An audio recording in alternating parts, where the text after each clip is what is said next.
हिंदी चित्रपटसृष्टीत आपल्या वेगळ्या शैलीच्या कॉमेडीनं प्रेक्षकांना खळखळून हसवणारा अभिनेता म्हणजे राजपाल यादव। चुपके चुपके, हंगामा, ढोल, धमाल आणि भुलभुलैया सारखे या अनेक चित्रपटांमधून त्यानं प्रेक्षकांची मनं जिंकली।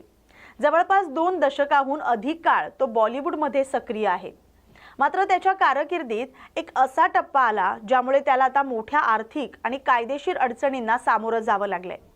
एका चित्रपटामुळे राजपालच्या आयुष्यात मोठं वादळ आलं। 2009-2010 या सुमारास राजपाल यादवच्या करिअरचा सुवर्ण काळ सुरू होता। तो एका वर्षात अनेक चित्रपट करत होता। अभिनयात यश मिळाल्यानंतर त्यानं दिग्दर्शन आणि निर्मिती क्षेत्रातही हात आजमावण्याचा निर्णय घेतला। 2010 मध्ये त्यानं आता पता लापता हा चित्रपट बनवण्याचा निर्णय घेतला। या चित्रपटात त्यानं केवळ मुख्य भूमिका साकारली नाही तर दिग्दर्शन आणि निर्मितीची जबाबदारीही स्वतः सांभाळली। अधिकृतरित्या निर्मात्याच्या भूमिकेत त्याची पत्नी राधा यादवचं नाव देण्यात आलं होतं। आता पता लापतामध्ये अनेक अनुभवी कलाकारांचा सहभाग होता। असरानी, ओम पुरी, मनोज जोशी, आशुतोष राणा, विजय राज, गोविंद नामदेव, शरद सक्सेना यांसारख्या नावाजलेल्या कलाकारांनी या चित्रपटात काम केलंय। कॉमेडी जॉनर आणि अनुभवी कलाकारांची फौज पाहता हा चित्रपट बॉक्स ऑफिसवर यशस्वी ठरेल अशी अपेक्षा त्यांनी व्यक्त केली होती। मात्र राजपालनं स्वतः मानव चतुर्वेदी ही प्रमुख भूमिका यात साकारली होती। चित्रपट निर्मितीसाठी मोठ्या प्रमाणावर आर्थिक गुंतवणूक करण्यात आली होती। अहवालानुसार सुमारे 11 कोटींच्या बजेटमध्ये हा चित्रपट तयार झाला। त्यासाठी राजपालनं स्वतःची बचत गुंतवली आणि दिल्ली स्थित एका कंपनीकडून सुमारे 5 कोटी रुपयांचं कर्ज घेतल्याचं सांगितलं जातंय। चित्रपट यशस्वी ठरल्यास कर्जाची परतफेड सहज होईल अशी त्याची अपेक्षा होती। मात्र प्रदर्शित झाल्यानंतर या चित्रपटाला अपेक्षित प्रतिसाद मिळाला नाही। आता पता लापता या चित्रपटाला प्रेक्षकांचा प्रतिसाद मिळाला नाही। चित्रपटाची कमाई अत्यंत कमी झाली। मोठ्या बजेटच्या तुलनेत बॉक्स ऑफिसवर उत्पन्न नगण्य ठरलं आणि या अपयशामुळे राजपाल यादववर आर्थिक ताण वाढला।